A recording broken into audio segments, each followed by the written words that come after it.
Hi honeybees, my name is Raven, this is October, and welcome back to our channel. Subscribe to become part of the hive. Be sure to like and ring the notification bell. Thanks, honeybees. Enjoy the video. Hi honeybees, welcome back to my channel. So it's been a minute since I've been able to catch up on making videos. This has just been a busy year for me so far. Last weekend I was performing at Midsummer Scream, the horror convention in Long Beach, and I've been kind of focused on that lately, so I haven't been able to get anything out. But now I have some time, and since I was just at a horror convention and horror is on my brain, not like it usually isn't, but right now specifically, I wanted to talk about some horror movies that have come out over the summer.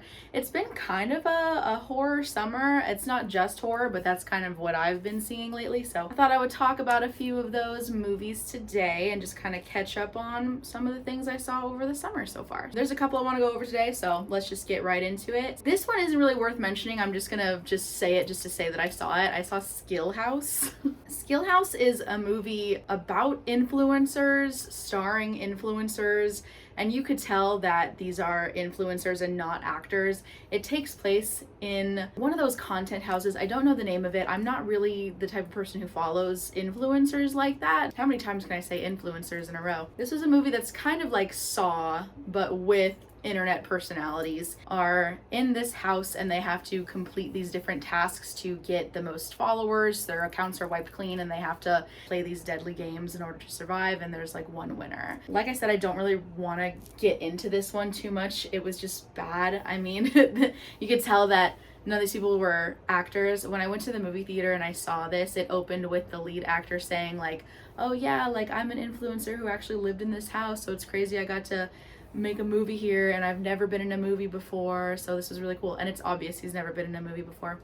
There was also a really weird twist at the end that made the film kind of racist. Essentially they pin everything on the black character in the end and get away with it. So yeah, there's really not much else I want to mention about that. Skill House, I give 1.5 stars. I didn't even really actually want to talk about Skill House. It was just on the brain because what I really wanted to talk about first was The Home, and The Home made me think of Skill House because I saw it not too long before seeing The Home. The Home is a horror movie starring Pete Davidson, which I was really interested to see because I really like Pete Davidson a lot, and I've never seen him outside the context of comedy. Like, he's done things other than comedy movies, but all those movies had an element of comedy in them, of course, and this was the first movie that I know of, at least that he's starring in, that is just a straight up different genre. This is a horror movie, like I mentioned. It's also got some elements of mystery and thriller in there, which are other genres that I really enjoy and genres that all work really well together generally. So The Home is about Pete Davidson, who's this young man who's kind of getting into trouble, and he is court ordered to work at a retirement home for a period of time. And some weird things are happening with the residents and caretakers. There's something going on. There's some sort of conspiracy here. Something is happening to the residents, and Pete Davidson is essentially just trying to figure it out. This movie, as I was watching it, was kind of dumb. Like, I wasn't expecting like a great horror film out of this. I was expecting some quality, and it wasn't a terrible movie, and I do really like Pete Davidson. I might sound pretty biased talking about this movie. It's because I am. I've loved Pete Davidson ever since he became a cast member on SNL when I was, I think, like a senior in high school. But the story as a whole, I did think it was kind of unique. I do think like old people being scary is kind of a tired trope in horror, specifically like old women. And there's a movie I'm going to talk about later that kind of gets back into that, but it kind of had a bit of a spin on that. It wasn't just that these old people are scary because they're old or anything like that. These are actually evil old people. And before I get too much into that, spoilers for pretty much every movie that I'm going to talk about today. Yeah, The Home is about evil old people, and I like that take on the old person horror genre because usually that's not the case.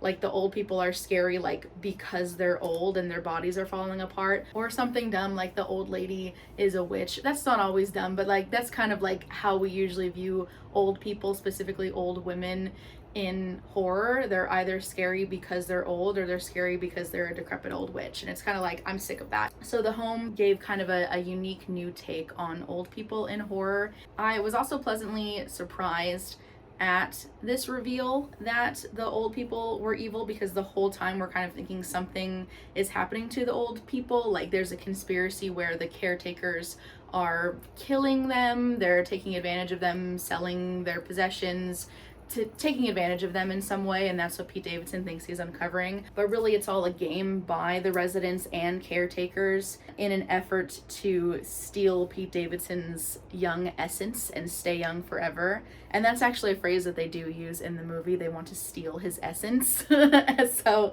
the whole thing is that they're just playing with him. They're playing with him the entire time just for the heck of it, because they're old and bored and like to play with their victims until they suck the life out of them so that they can live longer. All the old people, turns out they're like over 100 years old, all of them. And it's an even deeper conspiracy when we realize, because like his foster parents are in on it, and they're the ones who like sent him to go work at the retirement home. So it's like he's been in this conspiracy since he was a child and he didn't know it. And all of that coming out at the end was actually really interesting. And I like this movie a lot more in retrospect. Like I said, watching it, it felt kind of dumb. There's like some dumb lines, there's some cheesy acting, but it was all in good fun. And thinking back on it, I've thought about it a lot since I watched it, and I did really enjoy it, and I would watch it again. And I was genuinely surprised by the twist ending. Like, I genuinely didn't know what was going on. I could see some directions where the movie was going, but the entire reveal at the end, there's multiple sort of twists and reveals in there, and I was genuinely surprised by some of them, which is always nice. I'm not the type that usually like gets surprised by like twists and turns in movies, and this one got me, so I have to give it some points for that. And all in all, I felt this was a fresh take on a genre. As awkwardly executed as it was sometimes, it was enjoyable. It's the kind of movie you put on to have some fun. And I did laugh a few times, so the parts that are bad are good bad, and the parts that are actually good are actually good and enjoyable. I wasn't scared, but there were some like genuinely queasy moments, like some gross imagery in there, a lot of like eyeballs, a lot of like needles. You could see that from the poster. Just some like gross out stuff, but not too much, not over the top, just kind of what was necessary for this film. And I think all in all it did like come together well. But after all that, I do have to give it a 2.5, just because it's not the best movie in the world, and my grading system is a little weird. Like, as a film as a whole, I give it 2.5 because of how like awkward and silly it was sometimes. But don't let that score fool you. I did enjoy it, and I would recommend giving it a shot. At some point when it's on streaming,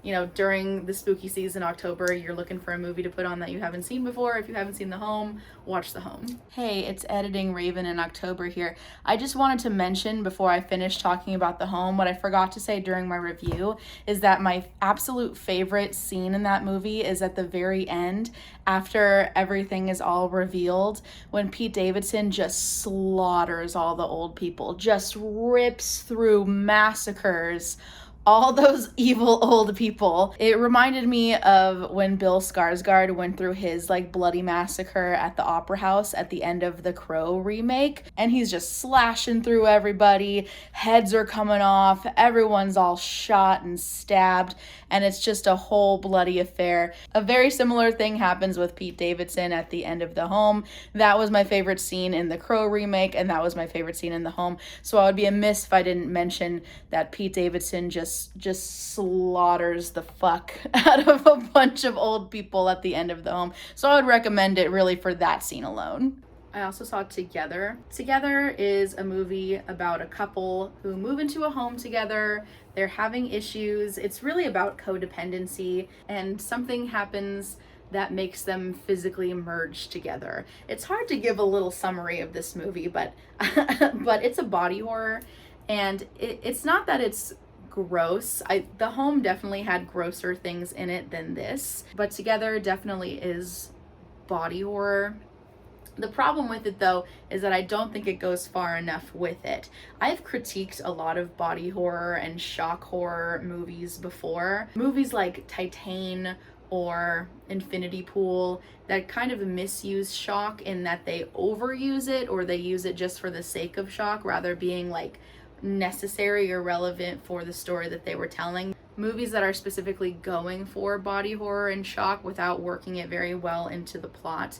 And together, the body horror elements work perfectly with the plot, but like I said, it needed more of it. The entire plot, it's overarchingly about codependency and this couple that's just kind of hanging on together out of convenience, and they are drifting apart emotionally as people, romantically, and something happens, some curse is upon them that forces them physically together to kind of represent not being able to let each other go, even if that might be the best thing for the relationship.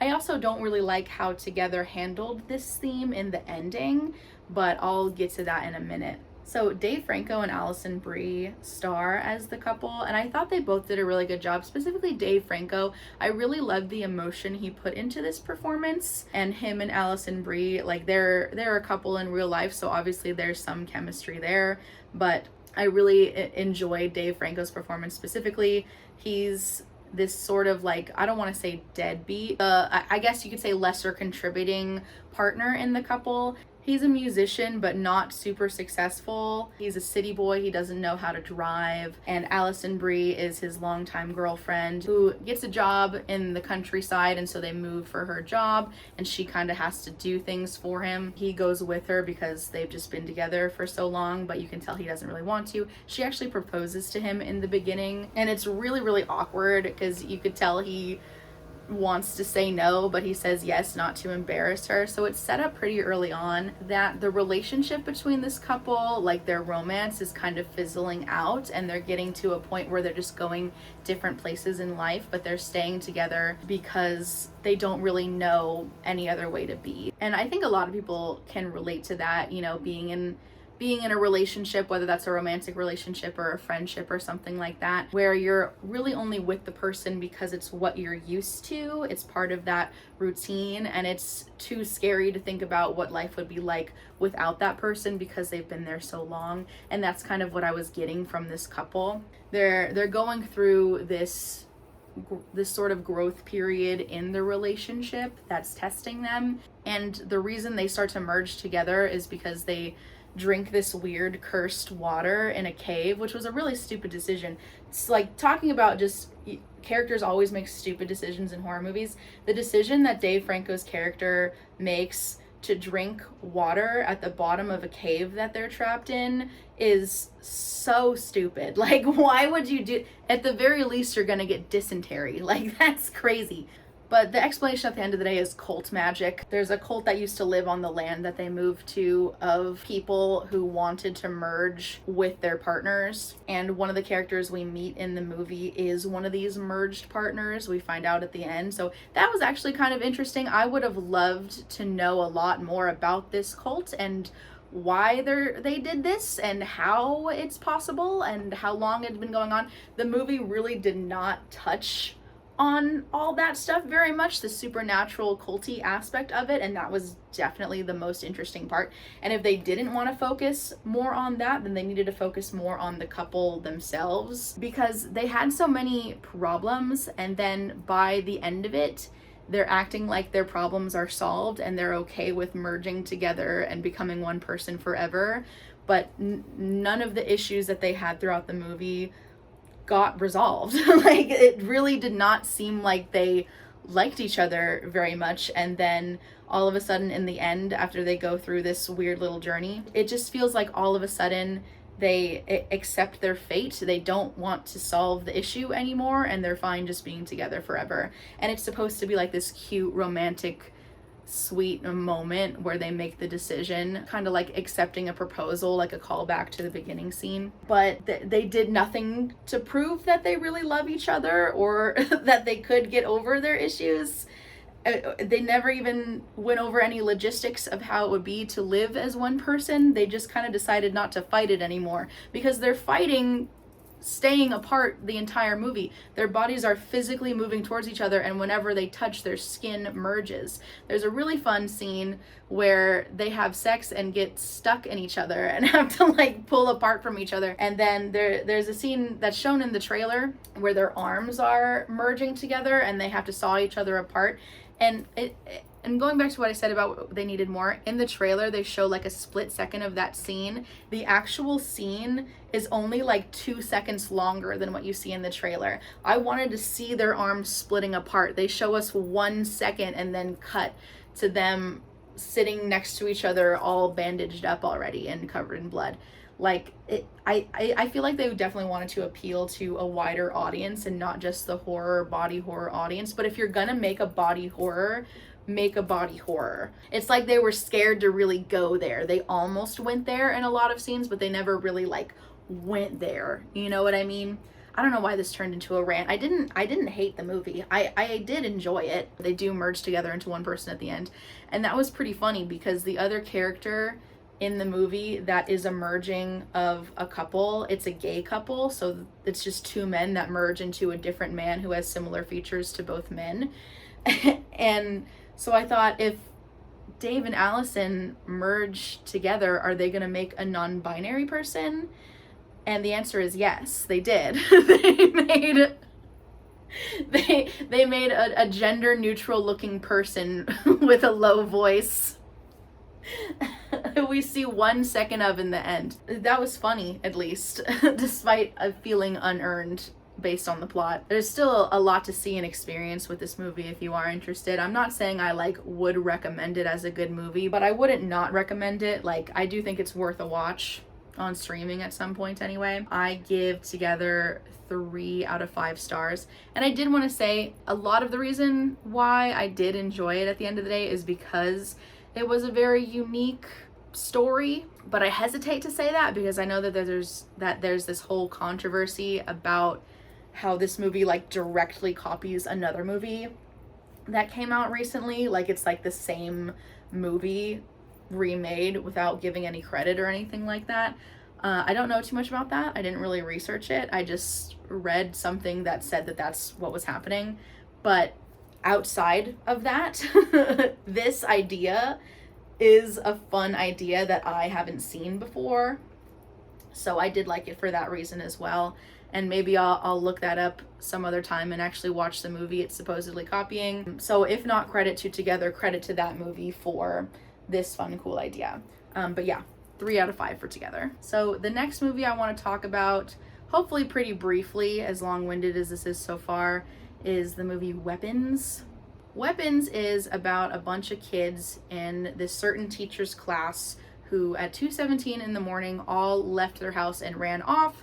And the movie is about everyone else in the town trying to figure out where they went and why. Specifically certain characters. The teacher, one of the kids' dads, the teacher's ex-boyfriend who's a cop, the one kid in the class that didn't disappear, and a local junkie. The movie tells the story through these characters' perspectives in anthology form. So first we see the teacher's perspective of the aftermath of these events, and then we see the dad of one of the kids, his perspective of events at the same time that we saw hers. So I do like how this story was told. I like the format.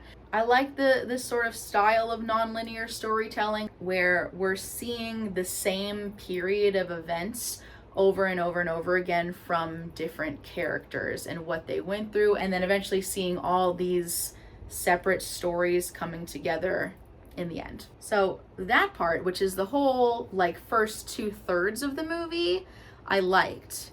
What I didn't like as much was the explanation of what happened to the children and the aftermath of discovering said event. So I'm gonna spoil Weapons right now, so if you care about that, skip to the next part of this video. But the reason all these kids disappeared is because the one kid who didn't disappear, his aunt, who is a witch, cursed them all and is using their energy to stay young? Question mark? It's implied that that's why she did it, but it's because of her. We see kind of glimpses of this like scary old lady here and there throughout the film, until towards the end we finally see the child who didn't disappear. We see his perspective of events, and so we see before all the children disappear, him and his parents living a normal life when Aunt Gladys, who is an aunt that none of them actually really know, zombify his parents, presumably to feed off of their energy. Again, it's only really implied that she's zombifying people to feed off their energy, but I can't think of any other explanation why she's doing that. When the energy of the parents isn't enough, she makes the boy get items from every kid in his class and uses that to curse them. And when they all run out of their houses, they're running to his house. And the entire time that they're gone, which I think it's the course of like a month or two that they're looking for them until they figure this out, they're just in his basement, just kind of standing there zombified. I like a supernatural movie. I like ghosts, I like witches, vampires, all that stuff. But in Weapons, I think the fact that the explanation of what happened is a supernatural explanation ruined it for me. Going back to what I was saying about the home, about like scary old people, I don't really like that like the antagonist in this movie, Aunt Gladys, is this wrinkly old lady who they tried really hard to make look like a scary old lady, and they use her as jump scares.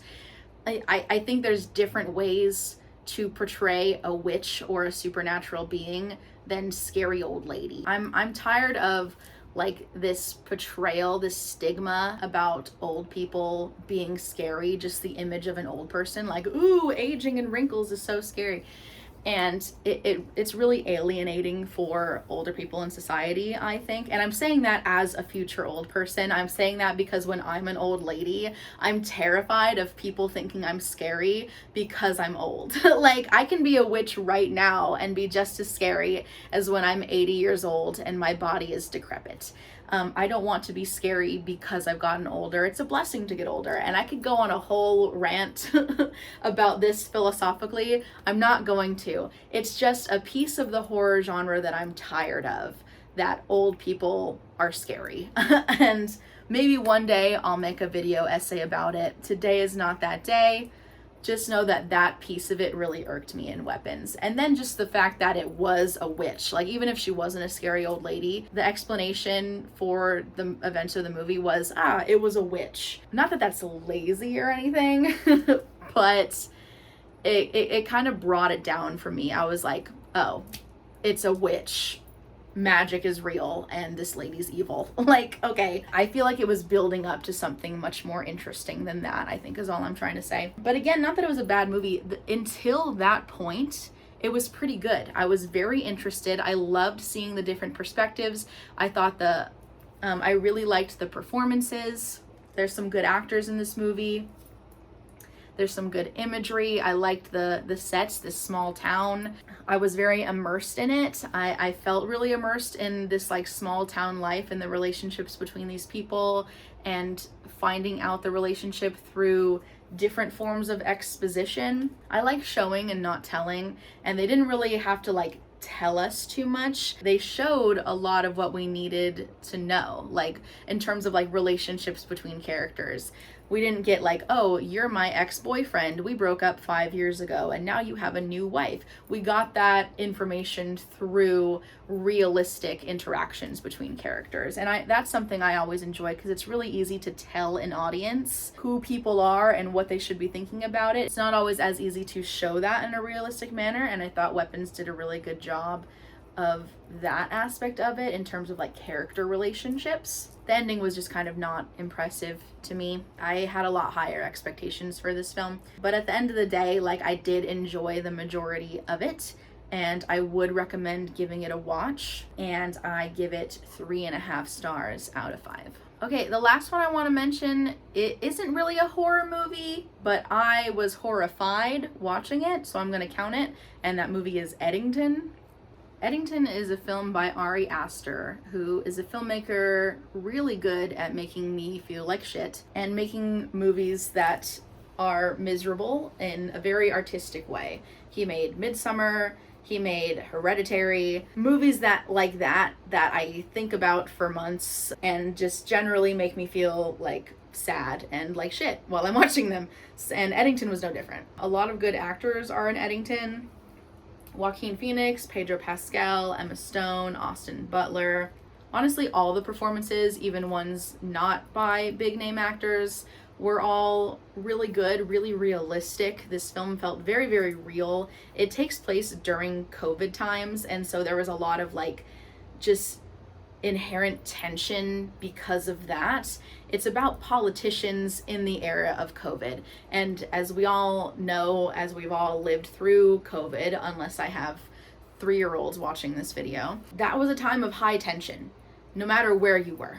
There's specifically a scene in a grocery store when one character refuses to wear a mask and the employees of the grocery store are trying to kick them out. That was very, very real for me as someone that worked at Best Buy during COVID. And we often had to refuse help to people who were not wearing masks for our safety and because of store policy at the time. So it was honestly very triggering, but extremely realistic.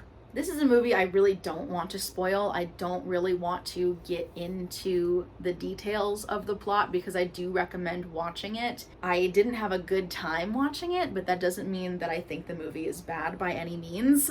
This is something I'll definitely delve in more in my end of the year video. Something I always mention in my best of the worst of the year videos is that the way I rank movies and how that relates to how I enjoy movies doesn't really match up. There's movies that I hated watching that I rate very highly, and movies that I really enjoy watching that I rate very low. And Eddington is kind of the first example of that, where I was squirming the entire time I watched it. I gasped quite a few times. There is like murder and blood and gore in this film that does make it feel like a horror film, like a horror drama, really, which is a Ari Aster's genre. Like that's what he does, like horror drama. I can't say I enjoyed the movie, but I did think it was a good, well-made movie. And you know, it's saying a lot that I say that because I always say like I'm biased towards actors. Like when I was talking about The Home with Pete Davidson,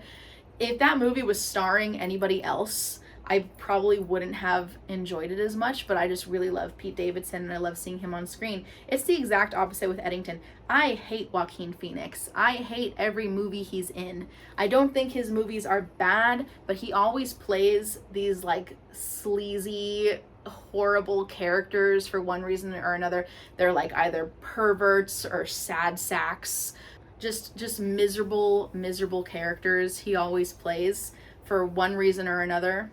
And Eddington is no different. He's definitely the miserable sad sack of the film, but he's also the protagonist, and protagonist doesn't always mean hero or good guy. He's far from the good guy, but he is pretty much the main focus of the film. This movie didn't help my opinion of Joaquin Phoenix. I still hate him. I don't want to watch his movies because I know I'm probably going to feel like shit if I do. And that's why he's perfect for an Ari Aster film. Ari Aster makes me feel like shit. Joaquin Phoenix always makes me feel like shit. So this is a perfect collaboration between the two. And if I ever really, really wanted to watch a movie that makes me feel like shit, I would watch Eddington again, or Midsummer, or Hereditary. All movies I've only seen once and probably will never see again. But despite my personal opinion on Joaquin Phoenix, I did think this movie was good. This movie is a ride. It's never boring. I was always entertained, for better or for worse. And it is something I tentatively recommend. Not that I think anyone would enjoy it, but in terms of it being a masterclass in human misery and self-destruction. And Austin Butler is in it, so back to my positive bias. I love Austin Butler. He's in like 2 scenes, but boy is it good to see him for those 2 scenes. There's a pretty big turning point in this movie that was very shocking, and like I mentioned earlier, I really enjoy it when a movie can take me by surprise, and Eddington did that multiple times. So I would also just simply recommend it for that aspect. As a movie that really keeps you on edge, keeps you like not knowing what's gonna happen until it happens, that I think gives it a lot of entertainment value as well. Similar to Weapons, that had that good small town feel, this is also a very good small town feel type of movie. That's kind of like the theme of a lot of these in Eddington, in Weapons, in Together. It's really strange slash terrible events going down in a small town. I can't think of a greater horror than that which goes down in small towns. So like I always think that that's a fun vehicle for a movie, is when at the end of the day it's shitty people or shitty events going down in like a small scale like this, but presented in a way that feels very large and important. And that's how I would describe Eddington. So Eddington, I give 3.5 stars out of 5. It probably deserves more as a movie, but I have to dock it a little bit, just because as a movie fan, I watch movies as escapism. That's something that I've talked about before, I'm sure. But I watch movies to be entertained and enjoy myself. And I can't say I enjoyed myself watching Eddington, but I can say it was a good movie. So that kind of evens out my rating to a solid 3.5, which for me is actually pretty high. And I do recommend watching it. I didn't spoil Eddington. That's the only movie I've talked about in this video that I didn't spoil. So that should mean something. Give it a watch. Just know you'll probably feel bad. And those are all the movies that I want to talk about today. Those aren't the only movies I've seen over the summer. If you see the popcorn bucket behind me, that's the Trick Drink popcorn bucket from that came out with the release of Freakier Friday. I saw that too. It was fun. I laughed. Not a perfect movie, but a solid sequel, you know. And there's a couple other ones that I've seen the past few months. I go to the movies a lot, but like I said, I was in a horror mood, and these are all the movies I talked about today were all movies I felt like were worth talking about. And everything else will probably come in a catch-up someday. But I am excited about what's to come. It is, to me at least, officially spooky season. It's almost September, and that's really going to kick it off for sure. I'm really excited about some things happening over the next couple of months through the holiday season, and I just can't wait to talk about it all. But for now, that's it. Let me know what you thought of these movies. Like, comment, subscribe, all that good stuff. I'll see you next time. Bye. Thanks for watching, honeybees. Make sure to like and subscribe. Bye. Meow.